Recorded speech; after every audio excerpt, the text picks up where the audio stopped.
안녕하세요. 사랑하는 대학 청년부 여러분. 4월 13일 목요일 그레이스타임 매일 묵상입니다. 오늘 본문 말씀은 마태복음 14장 1절에서 12절 말씀인데요. 먼저 간단하게 본문 요약을 하도록 하겠습니다. 오늘 말씀은 세례 요한의 죽음의 과정이 묘사되어 있습니다. 예수님께서 이제 말씀을 선포하시고 또 능력들을 행하자 소문이 막 이스라엘 전역에 퍼지기 시작합니다. 그리고 그것은 결국 헤롯 왕에게까지 들려지게 됩니다. 이 헤롯 왕은 헤롯 안티파라는 인물입니다. 그 당시 이스라엘은 세 구역으로 나누어서 이제 다스리고 있었는데 그 중에 한 구역인 이 갈릴리 지역을 이 헤롯 안티파라는 인물이 다스리고 있었습니다. 이 사람이 예수님의 소문을 듣고 저 사람은 세례 요한이다라고 하면서 두려워하는 것을 볼 수 있습니다. 왜냐하면 이 세례 요한이 이 헤롯이 바로 이 헤롯 안티파가 세례 요한을 죽인 사람이기 때문입니다. 사건의 전말에 대해서 오늘 말씀을 계속 오늘 본문 말씀이 말해주고 있는데요. 헤롯이 자기 이복 동생의 아내인 헤로디아와 결혼을 하게 됩니다. 그리고 이 불륜을 세례 요한은 참지 않고 헤롯에게 가서 그것은 잘못된 일이다 라고 얘기를 했고 헤롯이 그 얘기를 듣고 열받아서 이 요한을 옥에 가둔 것입니다. 그러나 헤롯은 요한을 죽이지도 못하고 풀어주지도 못하고 있었습니다. 그 이유는 5절에 보니까 민중이 요한을 선지자로 여기고 있었기 때문에 민중이 두려워서 그렇다라고 하고 있었습니다. 그런 가운데 이 헤롯의 생일이 다가왔습니다. 헤롯은 그때 귀족들과 대신들과 천부장들을 초청해서 잔치를 하는데 그곳에서 헤로디아의 딸인 살로메가 나와서 춤을 추기 시작했습니다. 그 춤을 추고 이 헤롯과 그곳에 온 많은 사람들이 이 기쁘게 그 춤을 보았습니다. 그래서 헤롯은 이 마음이 너무 기쁜 나머지 이 살로메가 원하는 것을 다 주겠다고 맹세를 했습니다. 그리고 살로메는 자신의 어머니인 헤로디아가 시키는 대로 요한의 머리를 달라고 합니다. 헤롯 왕은 근심했지만 자신의 위신과 체면 때문에 결국 요한을 죽이고 마는 것을 볼 수 있습니다. 오늘 한 구절 말씀은 14장 4절 말씀인데요. 이는 요한이 헤롯에게 말하되 당신이 그 여자를 취한 것이 옳지 않다 하였음이라. 오늘 말씀에 이제 크게 세 인물이 등장하는 것을 볼 수 있습니다. 바로 헤로디아고요, 세례 요한과 그리고 헤롯입니다. 헤로디아는 악한 사람이고 악을 상징하는 것을 볼 수 있습니다. 그리고 세례 요한은 의인으로서 하나님의 말씀을 상징하는 것을 볼 수 있습니다. 그리고 헤롯은 그 중간에 낀 사람을 얘기합니다. 우리는 당연히 먼저 악한 이 헤로디아가 되면 안 됩니다.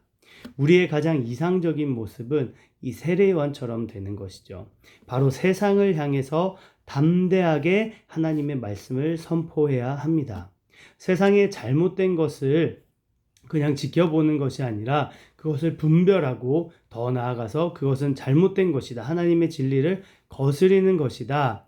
그래서 옳지 않은 일에 그것이 설령 왕이더라도 직언할 수 있는 용기가 필요합니다. 우리는 이것을 배워야 하고 결국 나아가야 하는 방향임을 알 수 있습니다. 그러나 오늘은 이 헤롯을 한번 살펴보기 원합니다.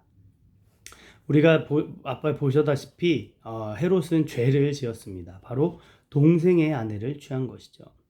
그러자 하나님의 말씀이 요한을 통해서 임했습니다. 그것은 옳지 않다. 그것은 죄다. 당신은 잘못했다라고 하나님의 말씀이 임하는 것을 볼 수 있습니다. 그 반응에 헤롯은 요한을 잡아서 가둡니다. 여기가 이제 헤롯의 위치가 굉장히 애매한 것을 볼 수 있는데요. 헤롯은 요한이 자신을 정죄했기 때문에 자존심이 상해 있었습니다.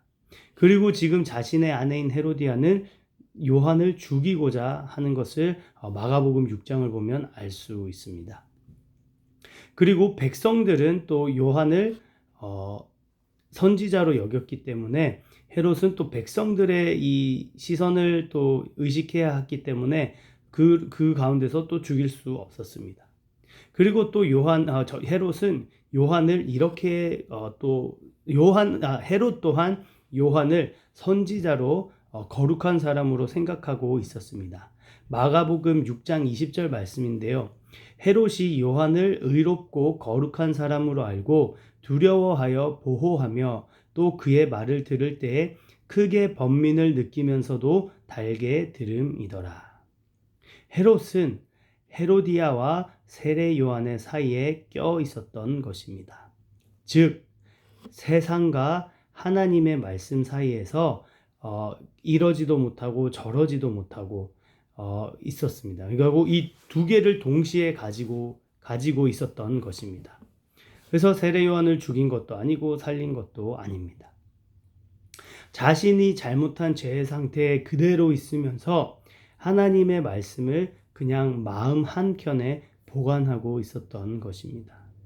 하나님의 말씀이 옳은 것임을 알고 그것에 순종해야 하지만 차마 그렇게 하기는 싫었고 또 그게 하나님의 말씀이기에 옳은 것을 버릴 수는 없었던 것이죠. 그래서 이러지도 못하고 저러지도 못한 헤롯의 모습을 볼 수 있습니다. 근데 이제 그 사건이 터져버린 것이죠. 헤롯의 생일에 헤로디아의 딸의 춤으로 인해서 기뻐서 맹세를 합니다. 결국 이 맹세 때문에 요한을 죽이게 됩니다. 즉 하나님의 말씀을 버린 것이죠. 여러분, 우리는 우리의 눈과 마음을 즐겁게 하는 이 세상적인 것들을 주의해야 합니다. 그것이 일시적으로 우리를 기쁘고 즐겁게 해주지만 그 속에 감추어져 있는 메시지가 있고 그 속에 감추어져 있는 칼은 결국 우리 마음을 향하는데요. 그 우리 마음 안에 있는 말씀을 죽이고 공격한다라는 것입니다. 하나님의 말씀과 세상은 공존할 수 없습니다. 하나님의 말씀과 세상은 상극입니다. 우리 마음의 보좌를 차지하기 위해서 이 영적 전쟁이 계속 일어나고 있습니다. 둘 다 함께 있을 수 없고요. 하나만 그곳에 존재할 수 있습니다. 우리에게 세상을 사랑하는 마음이 있다면 또 우리가 죄를 짓는다면 하나님은 분명히 우리에게 말씀해 주십니다. 그때 우리의 반응이 중요한데요. 하나님의 말씀을 즉각적으로 순종하지 않는다면 아무리 그 말씀을 우리가 마음 한켠에 둔다고 해도 결국에 우리는 말씀을 버리게 될 것입니다.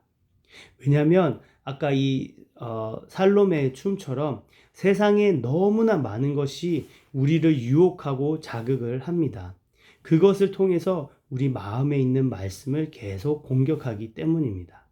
그래서 즉각적으로 우리가 순종하지 않는다면 eventually 우리가 이 말씀을 버리게 될 것입니다. 예수님도 씨 뿌리는 자의 비유를 하시면서 우리의 마음을 밭으로 비유하고 계십니다. 그리고 좋은 밭이 아닌 이상 이런저런 이유로 말씀은 결국 우리 마음에 뿌리 내리지 못하고 버려지는 것을 볼 수 있습니다. 예수님이 말씀하시는 좋은 밭은, 좋은 마음은 착하고 좋은 마음으로 말씀을 듣고 지키어 인내로 결실하는 것이다 라고 얘기하고 계십니다. 말씀을 듣는 것에서 끝나는 것이 아니라 지키고 인내로 결실해야 합니다. 여러분, 우리가 말씀을 맺겠습니다. 우리가 또 죄를 짓거나 세상을 사랑하는 마음이 있을 수 있습니다. 감사한 것은 그것을 내버려 두지 않고 성령님은 또 우리에게 말씀을 해주십니다. 진리로 깨닫게 하십니다. 그 말씀이 우리 마음에 울려질 때에 또 친구를 통해서 또 이런 설교를 통해서 또 말씀과 기도와 찬양을 통해서 성령님의 말씀이 그 음성이 들려질 때에 우리가 그 말씀을 마음 한켠에 고이 담아두는 것이 아니라 즉각적으로 지키고 순종하고 회개함으로써 이 말씀이 우리 마음과 삶을 통치하도록 하는 저와 여러분이 되기를 소망합니다. 기도하겠습니다. 하나님 아버지 감사합니다. 오늘 이 헤롯의 이야기와 세례 요한의 이야기를 통해서 우리 마음을 한번 살펴보았습니다. 아버지 우리 마음에도 여전히 죄가 있고 또 세상을 사랑하는 마음이 있는 것을 볼 수 있습니다. 아버지 그 가운데 우리가 더 하나님께 순종하며 나아가기 원합니다. 그것을 옳지 않다라고 말씀하시는 그 하나님의 말씀을 우리가 듣고 순종해서 하나님의 말씀이 우리 마음과 삶을 통치하는 오늘 하루 될 수 있도록 성령님 역사하시고 인도하여 주시옵소서. 감사합니다. 주님 사랑합니다. 예수님의 이름으로 기도합니다. 네. 오늘 하루 승리하세요.